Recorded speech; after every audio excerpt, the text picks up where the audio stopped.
Boa noite, pessoal. Mais uma vez aqui com vocês para mais uma aula. E agora, então, nós vamos ter uma aula do nível intermediário. Na semana passada, eu comecei com as aulas do nível básico e agora nós estamos com uma aula do nível intermediário, que, segundo a classificação internacional, seria o nível B1 e o nível B2. Então, esses dois são considerados o nível intermediário. E aqui nessa aula, então, nós vamos trabalhar com frases desse nível, frases do nível intermediário. Então, se você ainda não tem o básico do inglês, você precisa assistir a outra aula, a aula do nível iniciante, que é o nível A1, A2. Já está disponível no YouTube. Vamos lá, então. Na aula de hoje, nível intermediário. Vamos trabalhar com frases. A primeira frase de hoje vai ser a seguinte. Pensem aí. Eu vou escrevendo aqui e vocês vão pensando. Eu estou pensando em viajar para o litoral no mês que vem. Olha só. Eu estou pensando em viajar para o litoral no mês que vem. A frase é grande, vocês estão no nível intermediário. Mas vamos por parte. Quando a gente começa a se comunicar em inglês, nós começamos a pensar aos poucos em inglês. Então vamos lá. Eu estou pensando. Nossa primeira parte aqui. Eu vou assinalar aqui. Eu estou pensando. Como que se diz isso? Eu estou pensando. Vamos colocar aqui. Pensem aí. Eu estou pensando. Eu estou pensando, você está pensando. Isso, coloquem aí nos comentários, qualquer comentário, eu sempre estou de olho nos comentários. Então, eu é I, né? Vocês já sabem. Estou é am, e pensando é thinking. Né? Olha o ing aqui, para fazer o gerúndio, pensando. Então, ing é para fazer gerúndio. Agora vem essa parte aqui, em viajar. Esse em nada mais é do que eu estou pensando sobre alguma coisa. Né? Esse en seria equivalente ao sobre. Então, no inglês, o en, digamos, né, numa tradução literal, seria o in. I am thinking in. Aí viajar é travel. Né? Então, in travel. I am thinking in travel. Vou assinalar aqui, então, de outra cor. E aqui esse verbo de outra cor.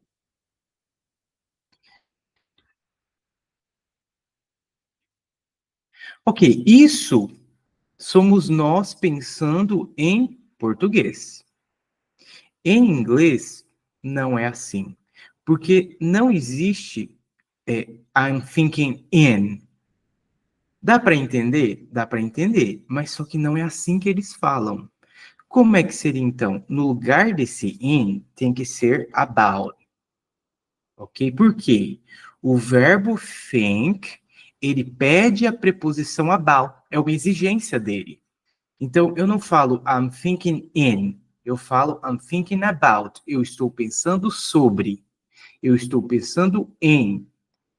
Aí agora, aqui nós temos o verbo travel, que é o verbo viajar. No entanto, esse verbo viajar, ele está vindo depois do about, ou seja, uma preposição. Nesse caso, verbos que vêm depois de uma preposição e que esse verbo que está no infinitivo, viajar está no infinitivo, o que a gente tem que fazer? Colocar ing. Sim. Mas, teacher, aqui também tem ing e aqui.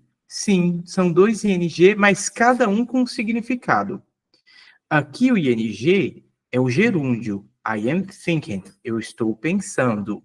Já aqui não é gerúndio, não é viajando, né? Não seria eu estou pensando sobre viajando. Não. O que esse ING está fazendo aqui? Como eu expliquei, ele foi colocado ali simplesmente porque esse verbo está no infinitivo e foi colocado depois de uma preposição. Né?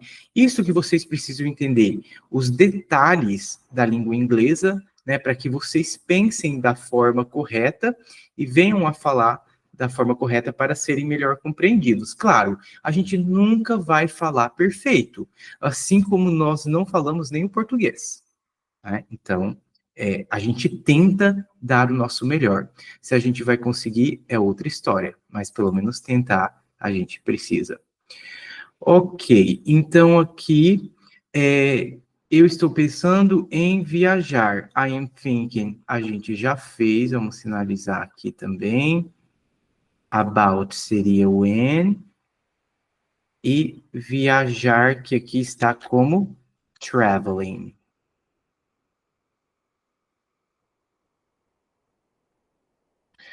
Ok.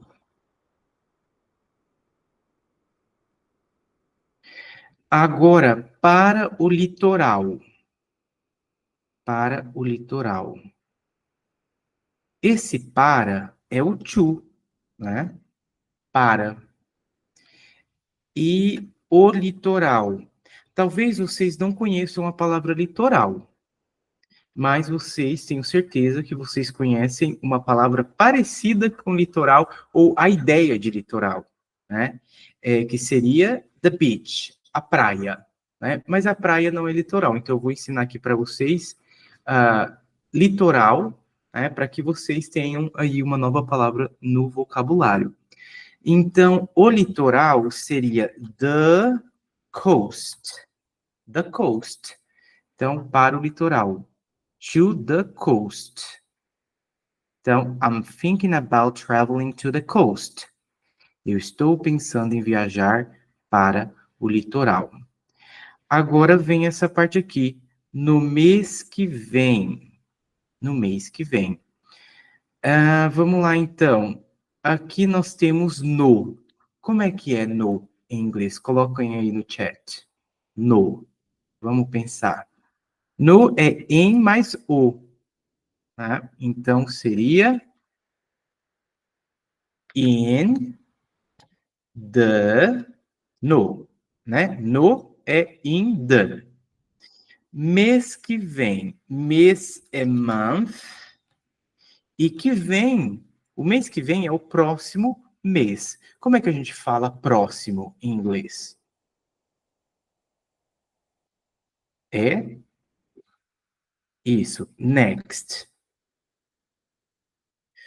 Pronto, aqui a gente pensou em português, né? Essa parte aqui a gente já resolveu, agora falta essa daqui. To the coast, né? Também já está resolvida. Agora, no mês que vem, in the month next. Ok, vamos começar a solucionar esse problema aqui. Quem já está no intermediário deve ter percebido que está estranho. Porque o next é um adjetivo, é o próximo mês, é o mês que vem. No inglês, os adjetivos, eles vêm antes, né? Vêm antes do substantivo. Então, eu falo next month. Eu não falo month next, igual seria no português, né? Se a gente falasse mês que vem. Se a gente falasse próximo mês, aí seria antes, né? Vamos tirar aqui, então, e colocar assim, aí fica mais parecido. No próximo. Ó, aqui agora no português ficou igualzinho no inglês. Próximo mês. Um adjetivo que vem antes de um substantivo. E no inglês é assim, adjetivo vem antes do substantivo. Então aqui ficou in the next month. Ainda está estranho.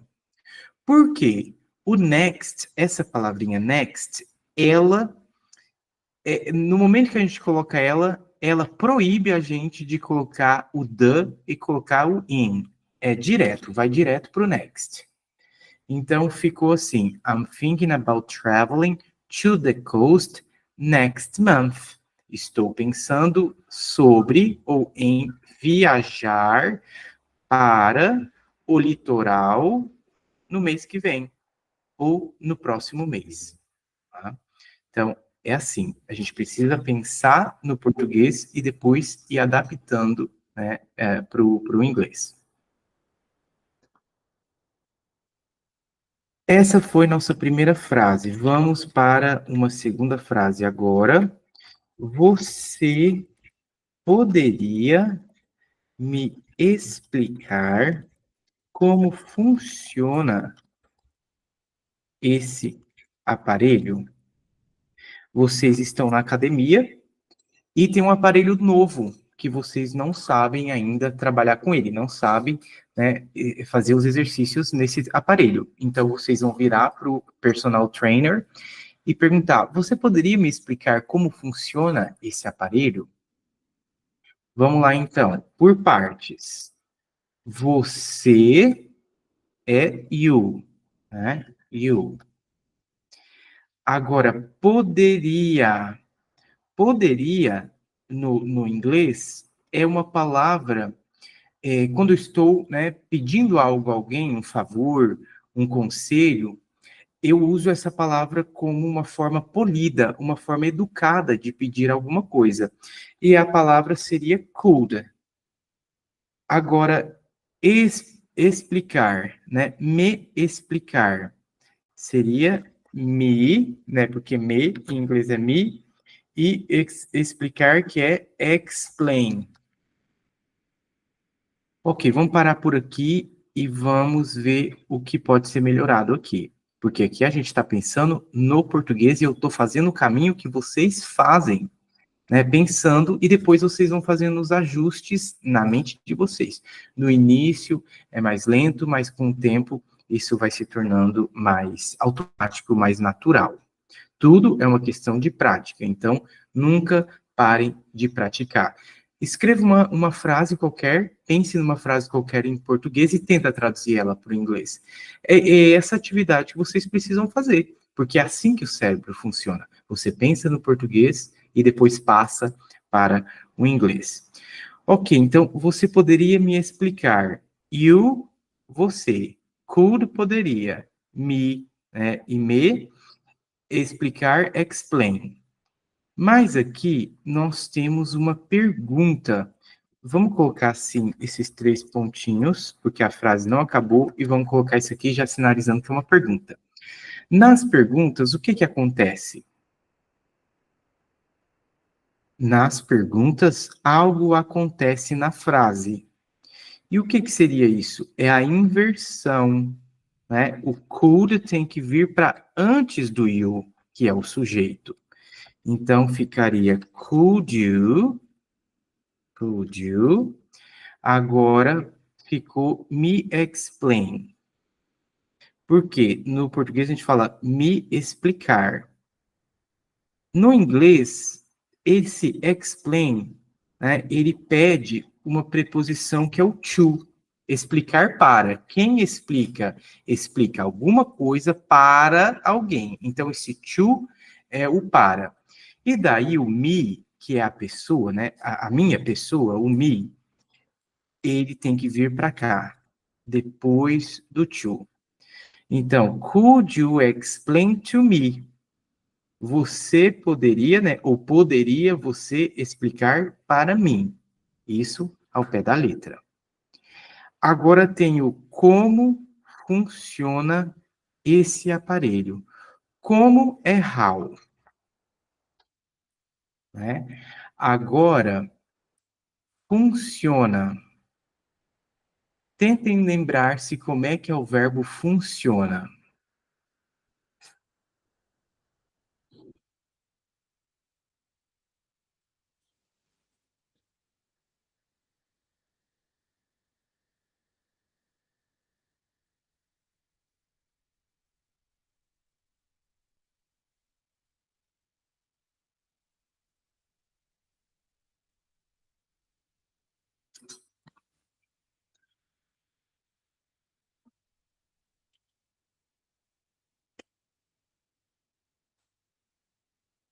Ok, o verbo funcionar nada mais é do que o verbo trabalhar, né? Mas trabalhar é para pessoas. Eu trabalho, você trabalha. Mas o relógio e o aparelho, eles não trabalham, né? Já vi gente falando assim, ah, meu relógio não está trabalhando. Mas é estranho, né? A gente fala, meu relógio não está funcionando. Mas no inglês é o mesmíssimo verbo. Então vai ser work, né? Que vem do verbo trabalhar. Work. Aí agora vem esse aparelho, que seria this, né? Esse. E aparelho? Como é que seria aparelho? Vocês já conhecem? Vou dar um tempo aqui para vocês pensarem em como que vocês colocariam isso. Né? Não precisa pesquisar no Google, em tradutor, em dicionário. Coloquem a cabeça, a memória para funcionar. Porque na vida real, quando vocês estiverem numa situação real, não vai ter tradutor, não vai ter dicionário. A não ser que vocês estejam usando algum dispositivo, porque hoje em dia já tem aqueles dispositivos que fazem tradução automática. Mas não é isso que vocês querem se comunicar. Então, é só você e o seu cérebro, só você e sua mente. Então, aqui, vou dar um tempo para vocês pensarem em aparelho em inglês.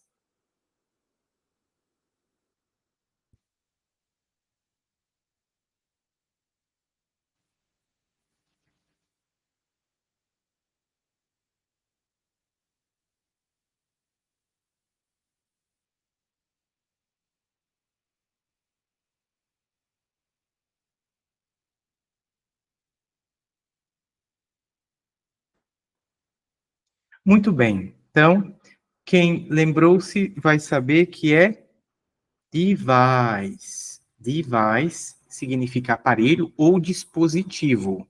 O meu celular é um device, é um aparelho ou um dispositivo.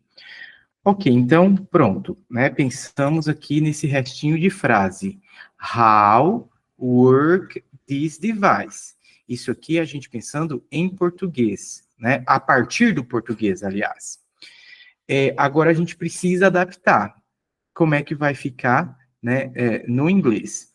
Ok, o how tá tudo bem com ele, que é o como. Agora, o funciona. Quem que funciona? O aparelho. Nós estamos falando de um aparelho, né? Ele que funciona. Então, um aparelho é uma coisa que funciona no presente. Eu não estou falando que funcionava ou funcionou. Ele funciona, portanto, se trata de um presente. O que que acontece com o verbo no presente para coisas que estão no singular, né? Ou para um elemento no singular, que é o aparelho. O que que a gente faz? Pensem aí.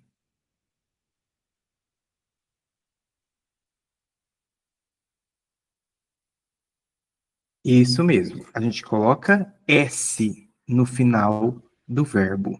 Lembraram? Isso. Coloca S. Muito bem. Estou de olho nos comentários. Ok, então, work, né, é trabalhar, mas ou funcionar. Mas aqui está no presente, então tem que colocar S, porque se trata de um aparelho, né? Um aparelho, então tem que colocar S.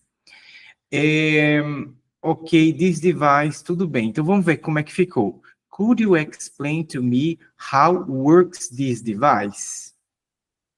Aqui tem alguma coisa estranha. Por quê? É uma pergunta. E nós já invertemos aqui. Veja, um verbo aqui e um sujeito aqui. Agora tem outra inversão. Verbo aqui, sujeito aqui. Mas o inglês é uma língua do tipo igual ao português. SVO.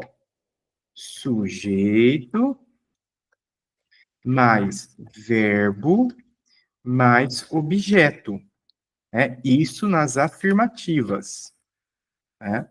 No português vai ser tanto para as interrogativas, afirmativas, negativas. No inglês, essa daqui é para afirmativa. O que está acontecendo aqui?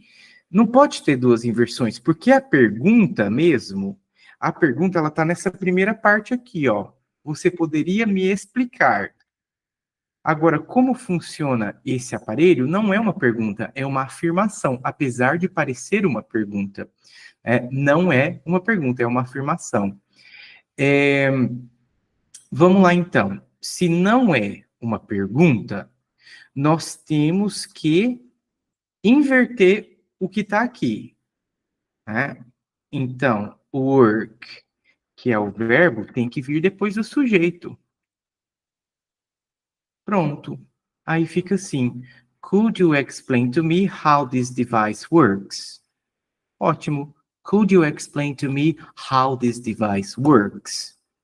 Vejam, é um quebra-cabeça que a gente primeiro precisa pensar no básico, que são as palavras, e depois na sintaxe. O que seria isso? Na organização das palavras na frase. No começo, isso demanda bastante tempo e raciocínio, mas com o tempo vocês vão se acostumar. E como que se acostuma? Fazendo exercícios, pensando e lendo. Tem que ler bastante até essa gramática, esse raciocínio, essa forma de pensar, essa lógica entrar na mente de vocês. Ok, então ficou, could you explain to me how this device works? Pronto, não tem mais nada. Deixa eu ver o chat aqui. Alright. Vamos para mais uma frase. A próxima é: se eu tivesse mais tempo, eu aprenderia a tocar piano. Olha só, todas essas frases que eu estou colocando aqui têm palavras muito básicas. O intermediário aqui dessas frases é saber organizar, é saber pensar, né? Passar para o inglês e pensar como eles pensam, fazer as inversões que eles fazem, fazer a junção das palavras. Muitas vezes os alunos me falam, teacher, eu sei um monte de palavra, mas na hora de fazer a frase eu não sei fazer a frase.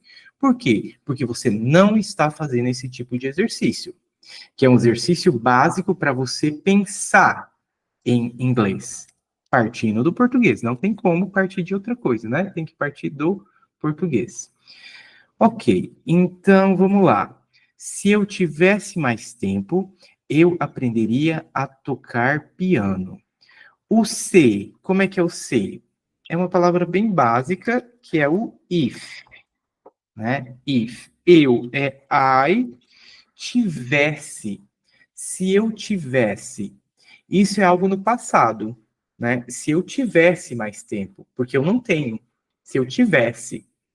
Então, é o passado. Qual que é o verbo tivesse vem do verbo ter, correto? O verbo ter em inglês é have, correto? Mas if I have significa se eu tenho. Agora nós precisamos do passado, se eu tivesse. Então, como é que seria? Qual é o passado do verbo have? Pensem aí.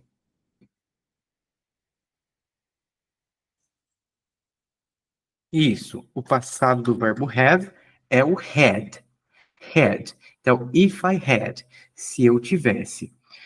Agora aqui, mais tempo. Mais, vocês sabem que é more, bem simples. E tempo é time. É uma palavra, né, bastante comum no inglês. Então, quem está no intermediário já sabe há muito tempo que tempo é time. Ok, então, if I had more time. Aqui não tem nada para ser invertido, porque é uma pergunta, né? Desculpa, porque é uma afirmação nas perguntas que a gente faz inversões. E a gente também inverte quando a gente tem um adjetivo e um substantivo. Aqui nós não temos esse caso, né? Nenhum desses dois casos. Então, se eu tivesse mais tempo, é uma afirmação. If I had more time. Resolvemos esse caso. Vamos para depois da vírgula. Aqui, depois da vírgula, nós temos eu, que é I de novo, e aprenderia. Aprenderia. Que tempo verbal é esse? Eu aprendo é presente. Eu aprendi é passado. Eu aprenderei é futuro. E eu aprenderia. Que tempo verbal é esse? Vamos pensar aqui na função desse aprenderia. Quando eu falo eu aprenderia, eu comeria, eu falaria, né, é uma suposição que eu estou fazendo, né, de algo que, caso algo fosse uma verdade, eu faria tal coisa. Ou caso alguma coisa acontecesse, né, tal coisa aconteceria. Então, essa ideia é feita por meio do would. Would e aprender, learn. Would learn, aprenderia. Então, todo verbo no português que terminar com seria vai seguir a mesma lógica. Então, para eu falar eu comeria, ficaria I would eat. Eu comeria. Eu gostaria. Ah, esse aqui vocês já conhecem. I would like. Eu, vamos ver. Eu correria. Eu correria. I would run, que é o verbo correr. Então, é isso que está acontecendo aqui. Eu aprenderia. Então, I would learn. Agora, eu aprenderia a tocar piano. Aprenderia a. Né? Esse a seria o to. I would learn to. Agora, tocar. To play. Né? Esse também vocês conhecem. É um verbo bastante básico. To play. E agora vem piano. Como é que é piano? Piano. Não muda. If I had more time, I would learn to play piano. Estranho. Alguma coisa está me falando que está estranho. E o que, que seria isso? É que no inglês, antes de instrumentos musicais, piano é instrumento musical. Antes dos instrumentos musicais, é preciso colocar the. Sim. No português, não precisa. Por isso que parece estranho para a gente, né? A gente não fala, eu aprenderia a tocar o piano. Não, é tocar piano. Eu não estou definindo que piano é esse. Qualquer piano. Se tivesse um piano, eu ia lá tocar, porque eu sei tocar, ou eu saberia tocar esse piano. Então, no inglês, precisa, sempre que vocês forem colocar um instrumento musical. Vamos trocar aqui, então. Eu aprenderia a tocar bateria. Bateria. Bateria em inglês é drums. Drums. Então, I would learn to play drums. Não, tem que colocar o the também, porque drums é um instrumento musical. E assim por diante. Vai acontecer com violão e com todos os instrumentos musicais, porque essa é a lógica. Antes de instrumentos musicais, se coloca a palavra the. Então, pronto, terminamos essa frase. Ela está muito parecida na organização, na lógica da frase, está muito parecida com o português, porque se trata de uma afirmação.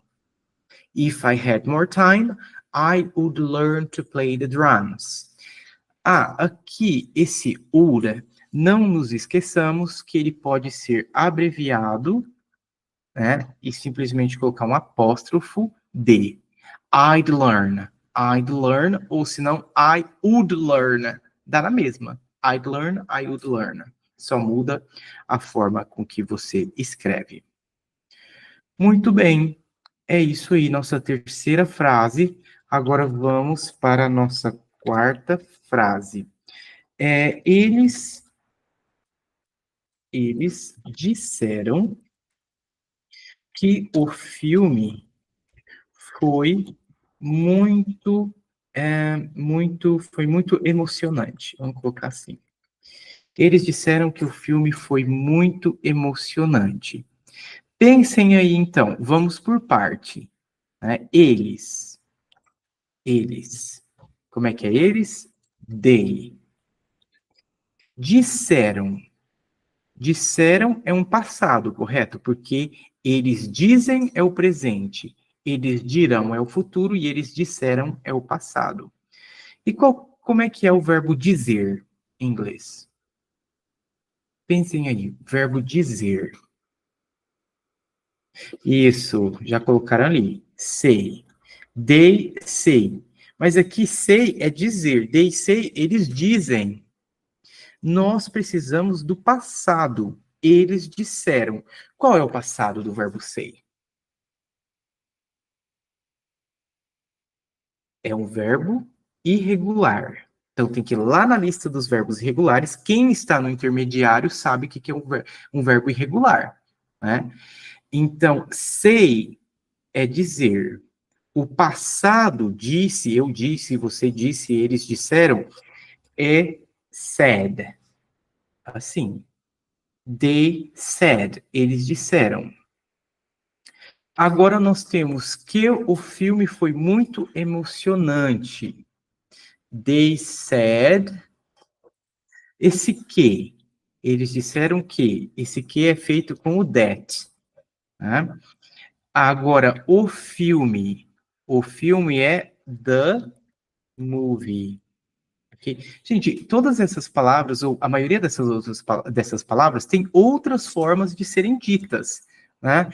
Então, aqui eu coloquei the movie, mas poderia ser the film também. Apesar de ter uma pequena diferença, se vocês usassem the film, sem esse aqui, né, para virar the film, assim, no inglês, daria para entender também, né? Mas tem uma pequena diferença. Mas eu sempre aqui vou fazer uma escolha, né? Eu escolho porque senão a gente vai ficar trabalhando na mesma frase por muito tempo. Porque tem mais uma forma de pensar. Eu estou colocando, nós estamos analisando a forma que eu estou colocando aqui. Mas se você disser de outra forma, ou pensar de outra forma, e que faz sentido, é isso que importa, e não necessariamente as palavras que foram escolhidas. Então, they said that the movie, eles disseram que o filme, agora nós precisamos do foi. Foi é o passado de qual verbo? Eu fui. Você foi. Olha coisa interessante no português. No português, o verbo for é o passado de dois verbos. Olha que loucura. Às vezes a gente acha estranho o inglês, mas o português também é muito estranho. Porque, veja, eu digo, eu vou no presente. No passado é eu fui. Agora, outro verbo. Então, aqui no caso, né, é do verbo ir. Mas aí nós também temos o eu sou. E o passado do eu sou pode ser também eu fui. Né? Eu sou o professor ou eu fui professor. Olha que coisa mais doida. Então, aqui também é do verbo ser. É isso. Agora aqui, vamos pensar qual que é o caso aqui. Porque isso aqui agora vai entrar em conflito quando a gente for para o inglês. Qual que é esse caso aqui? O filme foi de ir ou o filme foi de ser? O filme não foi a lugar nenhum no sentido de ir, né? O filme foi no sentido de ser. Né? O filme é bom e o filme foi bom. Então vamos ter que trabalhar com o verbo ser. O verbo ser é o verbo to be, né? Verbo to be. Mas ele no passado ele vira, né, para the movie, que é o sujeito aqui, ele vira was. Então, the movie was. O filme foi. Agora, muito emocionante. O muito é o very. E emocionante, pelo menos para filmes, a gente fala, pensem aí, emocionante.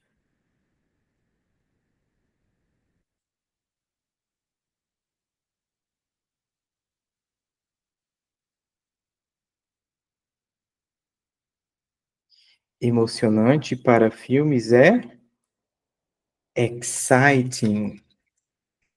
Isso mesmo, exciting. Então ficou. They said that the movie was very exciting. Esse that aqui também é opcional. Se você tirar ele, Vou colocar ele até entre parênteses. Se você tirar ele, não vai fazer diferença. Vai fazer sentido da mesma forma. Então, às vezes, esse that é opcional. Às vezes, em alguns casos, não dá para você tirar. E quando acontecer um caso assim, eu vou mostrar. Então, they said the movie was very exciting. Ou se não, they said that the movie was very exciting. Eles disseram que o filme foi muito emocionante. Bom, finalizamos aqui as nossas 4 primeiras frases e agora a gente vai revisar a nossa primeira frase. Lembrando que revisão é a chave do negócio, é a chave do aprendizado. Então, qual que era a nossa primeira frase?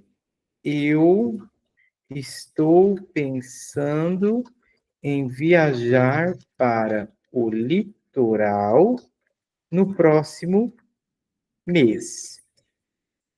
E aí? Agora eu vou dar então um tempinho para vocês pensarem.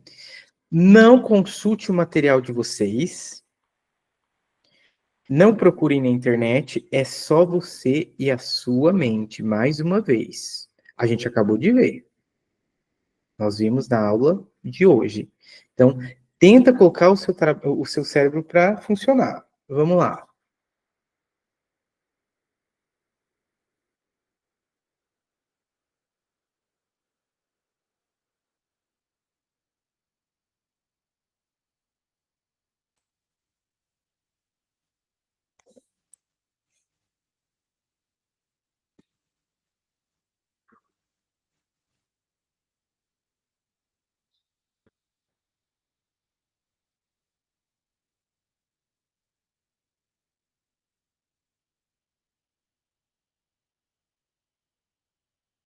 Vamos então. Eu estou pensando. I am thinking.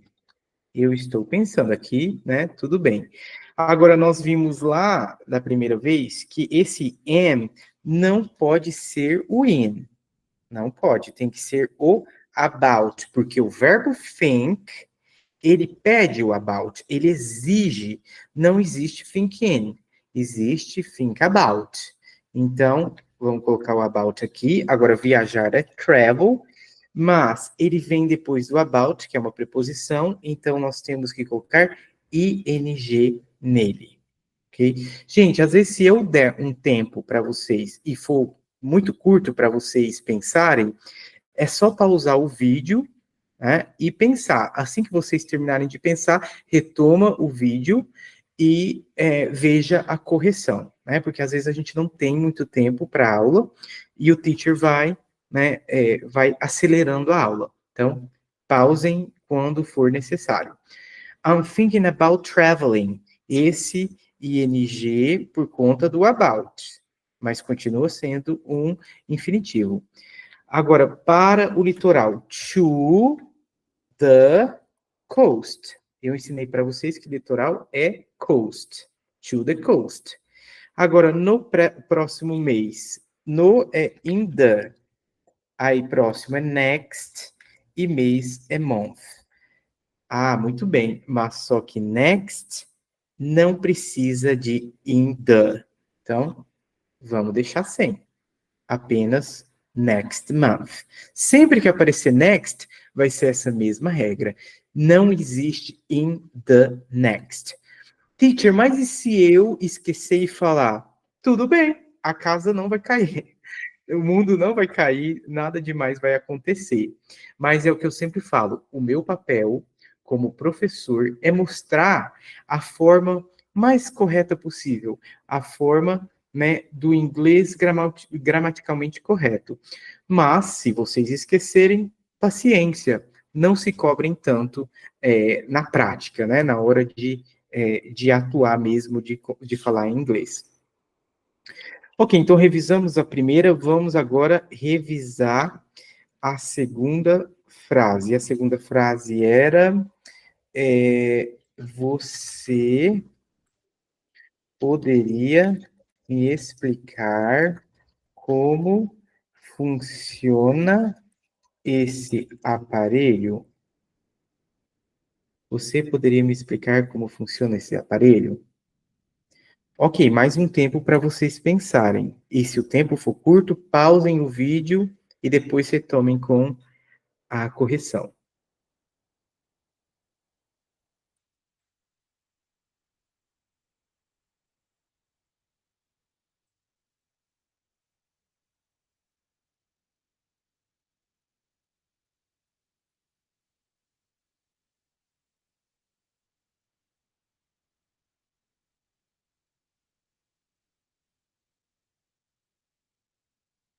Ok, vamos lá então. Você poderia me explicar como funciona este aparelho? É uma pergunta.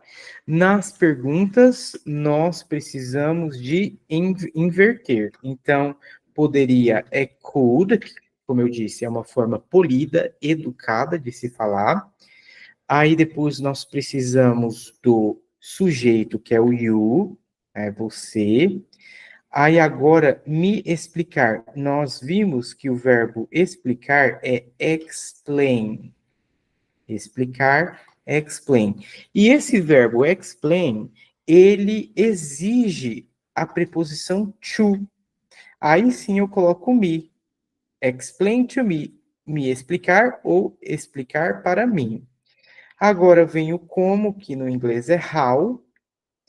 Esse aparelho, né, porque ele é o sujeito, e o funciona vai ter que vir depois, porque é o verbo. Então, how this device, este aparelho, e agora funciona que é o work, né?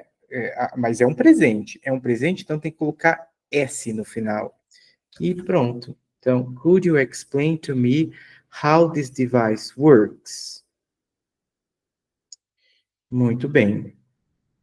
Estamos quase finalizando. Nós revimos as duas primeiras frases e agora vamos para mais uma frase, a nossa quinta frase do dia.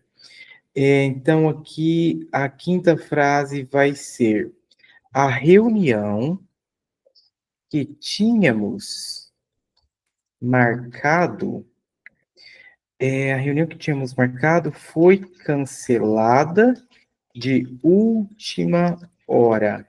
Veja que frase maravilhosa, cheia de palavras simples do dia a dia, que vocês vão utilizar em qualquer contexto. Todo mundo atualmente participa de reuniões, no trabalho, na escola, na universidade. O verbo marcar, a gente está sempre marcando algo com alguém. Cancelar, a gente sempre está cancelando alguma coisa. Né? A gente não gosta de cancelar, mas às vezes a gente tem que cancelar. E de última hora, uma expressão muito importante. Então, veja que essas frases, elas são muito úteis no dia a dia. Vocês precisam aprender a formar essas frases. Então, essa é a nossa quinta frase de hoje. A reunião que tínhamos marcado foi cancelada de última hora. Então, mais uma vez, eu vou dar um tempo para vocês pensarem, para vocês escreverem, e se for pouco esse tempo, pausem o vídeo e anotem aí no caderno de vocês. Tentem traduzir para o inglês essa frase. Vamos lá, começando agora.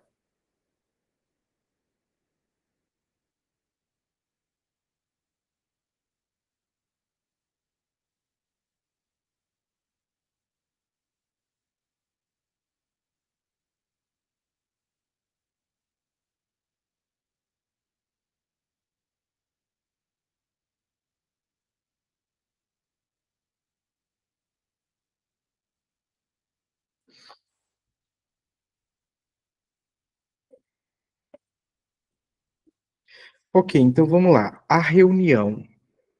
A é o artigo the, né? A reunião. Então, reunião, como é que seria? Meeting. As palavras que vocês não conhecem, então, devem ser anotadas. Sempre anotem, senão vocês vão se esquecer. Então, a reunião é the meeting. Agora, que tínhamos marcado, eu falei lá em cima, né, nas frases anteriores, que o que é that. That. Agora, o tínhamos vem de qual verbo? Vem do verbo ter, né? O verbo ter é have. E o tínhamos é qual tempo verbal? Eu tenho, né, ou nós temos é o presente. Nós teremos é o futuro. E nós tínhamos é o passado. Então, qual é o passado do have? Existe só um passado para o have. Então, é o had, que nós já vimos também em uma das frases anteriores. Mas aqui é nós tínhamos. Então, tem que colocar o we. Né? Nós tínhamos. Porque o had sozinho é o quê? É tinha. Né? Aqui, we had, nós tínhamos. Então, the meeting that we had. Agora vem esse verbo marcar, que eu aposto que a maioria de vocês não vão se lembrar o que é marcar. Mas quando depois eu escrever aqui, vocês vão se lembrar. Vamos lá, então podem pensar aí. Marcar e marcado.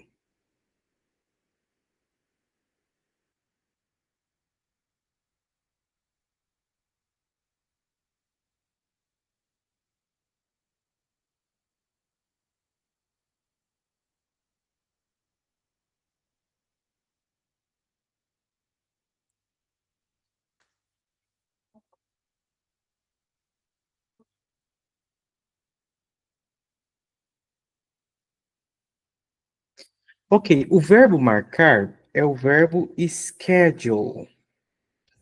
Schedule, lembraram agora? Tenho certeza que vocês já viram esse verbo schedule, que na verdade na Inglaterra se lê schedule. Então tem duas formas de se ler. E eu lembro muito bem, quando eu aprendi esse verbo, eu li ele pela primeira vez como schedule, e uma pessoa me corrigiu. Não é schedule, é schedule.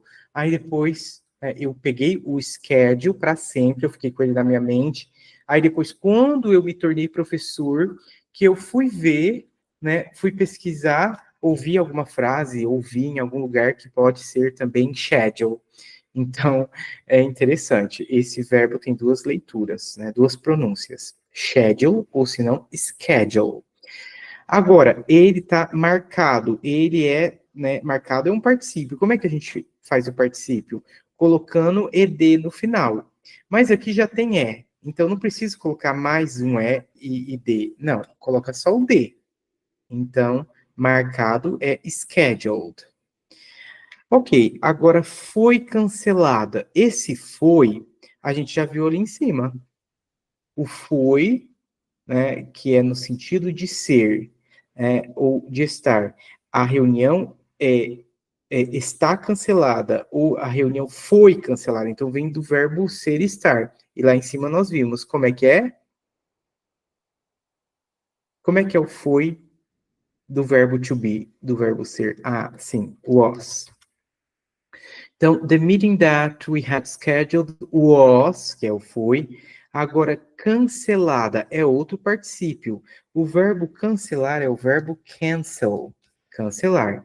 Para fazer um particípio, eu acabei de falar, é só colocar ed no final. Então, canceled, cancelado ou cancelada. Agora, aqui, que é interessante, de última hora, vamos traduzir ao pé da letra? Então, de é of, última é last, e hora, que é hour, né? Hora. Então, of last hour. Não, não, não, não, isso não faz sentido. Então, veja, a gente não pode traduzir ao pé da letra, apesar de que, em muitos casos, a gente vai precisar fazer uma análise ao pé da letra para a gente entender e depois para a gente ajustar a coisa. Em inglês, não se fala de última hora e não se fala of last hour, de última hora, né? Porque of é de, last é última e hora, hour. Mas não é assim que eles falam. A expressão correta é at the last minute. Pronto. At the last minute. Ou seja, no inglês, ao pé da letra é no último minuto. No português ficaria estranho, né? Ah, ele cancelou no último minuto. Pode até ser que alguém usa, mas se alguém usar, parece que a pessoa sabe o inglês, né? Minimamente, porque é no inglês que se fala no último minuto. Então, pronto, ficou assim. The meeting that we had scheduled was canceled at the last minute. Veja que até lendo soa bem aos ouvidos, não fica estranho. Ok, aqui mais uma vez o that é opcional. Se você tirar esse that, não vai afetar o significado da frase. Então, the meeting we had scheduled was canceled at the last minute. Ou se não, the meeting that we had scheduled was canceled at the last minute. A nossa última frase agora. Nossa sexta frase vai ser eu gostaria. Olha, eu gostaria aparecendo aqui. Esse verbo é muito usado, né? Eu gostaria de saber se há uma vaga disponível na empresa. Olha só, seu amigo ou sua amiga trabalham numa empresa multinacional e agora você fala inglês e você gostaria de saber se há uma vaga disponível na empresa. Então, em algum momento, vocês vão utilizar essa frase. E agora, vocês, então, vão ter um tempo para pensar em como vocês escreveriam essa frase. Vamos lá, começando agora.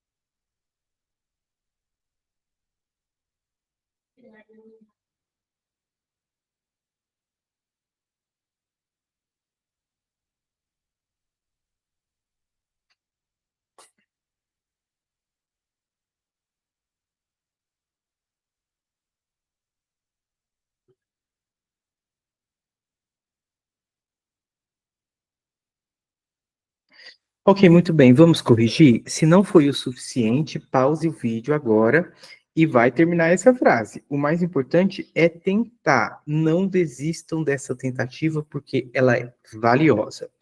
Então vamos lá. Eu gostaria. Eu já até coloquei lá em cima, né? I would like. Eu gostaria. Aqui pode ser abreviado como I'd like, dá na mesma.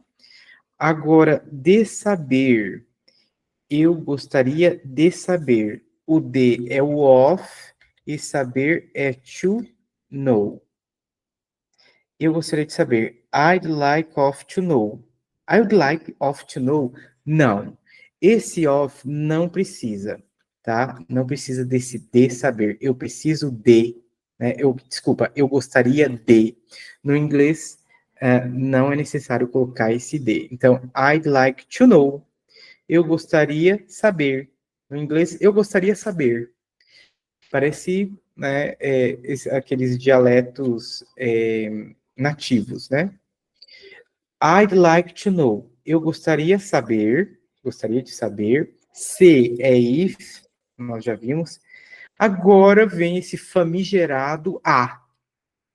A vem do verbo haver. Qual que é o verbo haver? Tenho alunos que falam que é o verbo have, ter, né? Muita gente fala, porque ali, por exemplo, ali tem uma casa. É daqui que vem a confusão. Ou ali há uma casa. Aí, geralmente, os alunos acham que ter e haver é a mesma coisa, mas não é. Então, aqui é o verbo haver, não é o verbo ter. Ali tem uma casa no português, isso pode confundir. Então, o verbo haver no inglês é o there to be, haver. Isso aqui é haver. Mas isso aqui, ele está no infinitivo, não está conjugado. Agora a gente precisa conjugar. O que há? Há uma vaga há. Então, aqui é o sujeito. Uma vaga é uma coisa no singular. E o verbo to be no singular é is. Então, there is a. Agora vem uma vaga. Uma vaga. E aí, como é que é vaga. Essa é uma palavra bem simples e que geralmente as pessoas não aprendem num curso de inglês. Eu demorei muito tempo para ver essa palavra, para aprender essa palavra, mas é muito fácil. A position. Olha só, eles chamam vaga de position, vaga de emprego. Né? Tem outras vagas que vão ser outras palavras, vai ser outra palavra, porque o inglês é altamente contextual. Dependendo do contexto, o significado das palavras mudam. Então, position aqui vai ser a vaga de emprego. I'd like to know if there is a position. Gostaria de saber se tem uma vaga. Agora, disponível é available. Quem não conhece essa palavra aqui, anote ela, porque é uma palavra muito importante. Disponível. Available. Agora, nós precisamos colocar na empresa. O na é in the, correto? In the. Empresa vai ser, tentem aí. Empresa, company. In the company. Ok, até aí tudo bem. Se vocês falarem isso, já vai estar ótimo, já vai dar para entender o que vocês querem dizer. In the company, na empresa. Mas nós podemos ir um passo adiante e colocar essa frase melhor ainda. Como é que seria? Trocando esse in, que o in é uma preposição, né? Já dei outras aulas falando sobre preposições de lugar, falando que o in, ele é muito abrangente. E a empresa, ela não é abrangente, ela é muito específica, é uma empresa. Imagina quantas empresas tem, né? Isso seria o geral, mas é na empresa. E quando eu pergunto isso para alguém, ou eu falo isso para alguém, a pessoa sabe de que empresa que é. Imagina, eu ligo para você e falo assim: eu gostaria de saber se há uma vaga disponível na empresa. Qual é a única empresa que você poderia me falar? Existem duas únicas hipóteses que eu estou pensando aqui agora. A empresa na qual você trabalha ou a empresa que você tem. Não é muito específico? Né? A qual empresa você está falando? Ora, se você sabe que se tem vaga ou não, as únicas duas opções é na empresa que você trabalha ou na empresa que você tem. Então, nesse caso, o in está muito abrangente. Qual que é o mais específico? É o at. Porque se eu pergunto isso para alguém, ou se eu peço isso para alguém, eu falo isso para alguém, a pessoa vai saber de que empresa eu estou falando. Tá? Então, quando a pessoa sabe do que eu estou falando, quando está mais ou menos óbvio, aí eu tenho que usar o at. Não é o caso, por exemplo, do parque. Ah, vamos no parque amanhã. Que parque? A cidade tem 200 parques, dependendo da cidade, né? São Paulo deve ter bem mais de 200. Então, aí sim eu colocaria, né? Aí sim eu colocaria in the park, porque tem muitos parques. Agora, se tem um parque chamado, por exemplo, Parque Ibirapuera, é muito específico. Aí eu teria que falar at Parque Ibirapuera, porque at é muito específico, né? Então é isso, gente. Eu acho que nossa aula já está bastante longa. Vamos finalizar ela por aqui. E nós estudamos 6 frases e revisamos 2. Então, nas próximas aulas, a gente revisa as demais. E tem uma questão. Nas próximas aulas, se vocês quiserem aula, porque eu preciso que vocês me falem, teacher, eu quero mais aula. Porque às vezes eu fazer aula para uma ou duas pessoas, qual é o objetivo? Né? Qual é o sentido, qual a lógica por trás disso? Eu preciso que vocês me mostrem que vocês estão a fim de aprender. Então, aqui nesse vídeo, vocês vão agora nos comentários e coloquem eu quero, ou eu quero a próxima aula, para o teacher saber quantas pessoas estão interessadas, para a gente colocar esse projeto adiante. E também não se esqueçam de curtir o vídeo e inscreverem-se no canal quem ainda não fez. alright? Então, a nossa próxima aula, com mais análises, com mais frases, vai depender de vocês. Coloquem aí no chat. E eu vou colocar aqui uma meta para vocês. Eu trabalho com metas. São 20 pessoas que vão escrever aqui. Eu quero. Quando chegar nas 20 pessoas, nós teremos a próxima aula. Então, fica aqui a pergunta. Teacher, qual vai ser a próxima aula? Quando vocês, né, colocarem, 20 pessoas colocarem eu quero. Tá bom? Então, essa é a nossa meta. 2025 está aí e as coisas têm que acontecer. Que coisas? Aprender inglês, principalmente, e várias outras, colocar em prática vários sonhos. E eu estou aqui, né, com esse objetivo de ajudar vocês, e vocês, então, também vão ajudar nesse projeto, compartilhando com as pessoas que vocês conhecem, convidando mais pessoas. E eu acredito em vocês, vocês vão acreditar no meu projeto também. Então é isso. Curtam e comentem aqui se vocês querem mais aulas como essa. Thank you very much. Vamos ter um 2025 maravilhoso e até a próxima oportunidade. Bye bye, guys.